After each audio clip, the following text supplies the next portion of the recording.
for rape, in particular the most prolific rapist known in British history, not British himself, of course.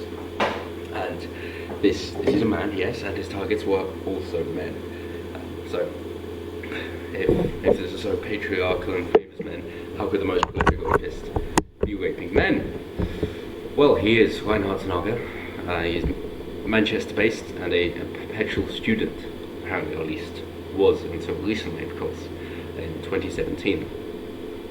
And he's thought to be the UK's most prolific rapist ever for several years until he was caught in 2017. He preyed on young men enjoying a night out. Through the gay village, as I say, to the city's most popular destinations, Chinatown and Gay Village, which probably goes at least some part in explaining why Manchester is as it is. And it's also popular with student accommodation. So, just how prolific was he? Well, he jailed for raping and sexually assaulting 48 men, but police believe they are among at least 190 victims.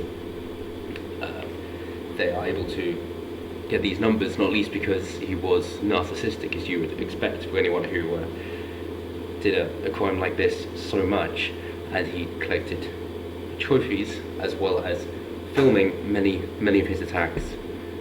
We hope all of them in order to try and reach out to everyone who's been affected, but this could also be items or information stolen from his victims. So he normally approaches victims in the street.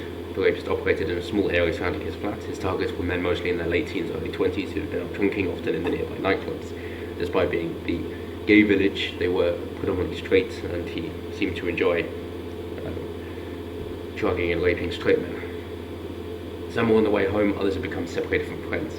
Many were too drunk to remember their conversation with Sinaga, but for those who did, there was no indication of a sexual motive. Sinaga used various pretexts to entice each to his flat. Some victims could recall being provided with a drink and then blacking out. Most likely date rape drug.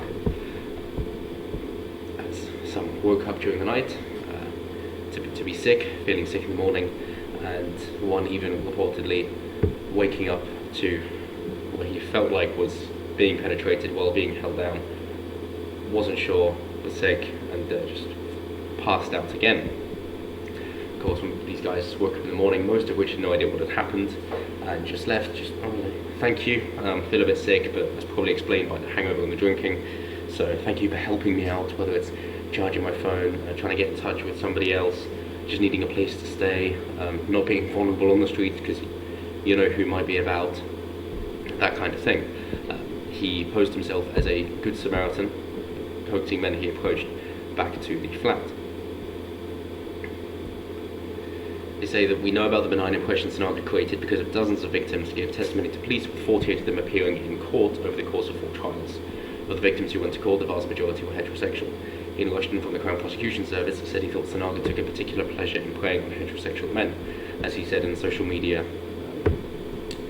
posts back to 2015, New Year's Eve 2014, 2015. He said, just had my first sex of 2015, and it was with a straight guy who's now enjoying the lifestyle of a gay guy.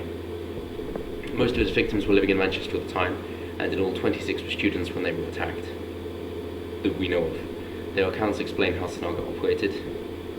So he was just a kind of a ladyboy, quiet but very feminine, and was just a small Asian guy, apparently harmless, from Indonesia.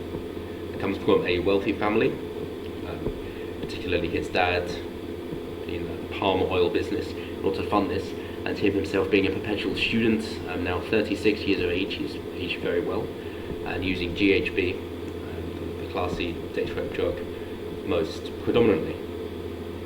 Can be fatal, but there are no known deaths happening of it so far. So moving on from this, as it was the largest rape investigation in UK history, the police did actually investigate why so many men were being raped, so well done to Manchester Police.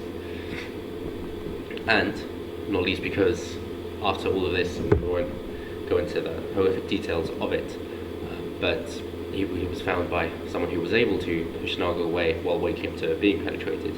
And Sinaga feigned the victim, screaming intruder and help before repeatedly biting the teenager who fought back. escaped, called the police, who arrived. They took Sinaga's side initially, took him to hospital. He asked for his phone, failed the pin code several times, finally got to grab the phone, so the police took it back and found videos of sex with the victims. And that's what lifted the lid. About 800 videos of Sinaga raping or sexually assaulting unconscious men. The victims, usually snoring loudly, were often repeatedly raped over several hours. So, another prop to Manchester and Britain in actually trying to help out the victims, that there was victim support. That Lisa Waters of the St Mary's Sexual Assault Referral Centre says that crisis workers accompany detectives on these visits in order to offer immediate emotional and practical support. She says that being told what happened can be quite overwhelming, very confusing. What we didn't want to do was to just drop the bombshell and then just disappear and leave these men with no support. A large programme was put in place to provide ongoing support. Yes, because it's not just sudden sex with someone you don't want, but of course then it's taking your anal virginity essentially, and it's then with sex that you wouldn't be interested in at all, and might even disgust you.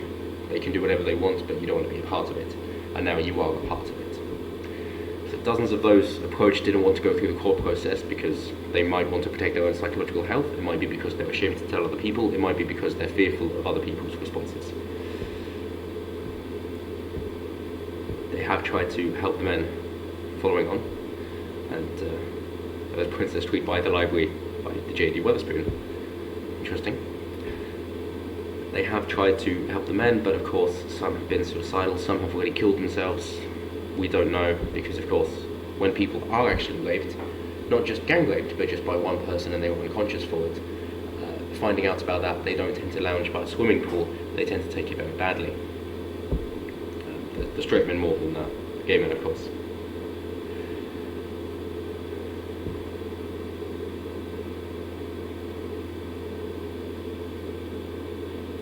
So they go on to say the impacts. Lisa Waters saying, some of the men have found it very difficult to function in everyday life. This has resulted in substance misuse, people unable to go to work, students unable to finish university, and others having to leave home after feeling unable to function any longer within their families. She adds that some men have been suicidal, and we've had to try to help them come to terms with that and how we can make them safe.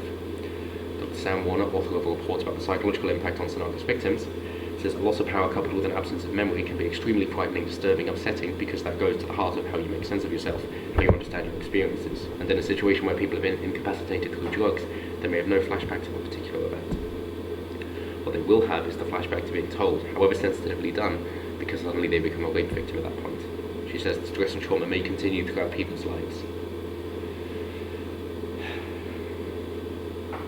And yes, the physical act might only last a few minutes, but of course that emotional impact will go on for decades. And I know I slam Manchester Council a great deal, and the treatment of men compared to the treatment of women, but credit where it's due that they have tried to help out the men who have been affected here. Seeing as it is over 100, it's a triple-digit raping spree, it is surprising that it took so long for him to be caught, and it does make you think, well then, how many others go unreported? We know that if it's Asian men raping young girls, then they don't want to report on that either, or lift the lid on that whole conspiracy. So, the things that can be taken from this is, of course, to always be aware of yourself.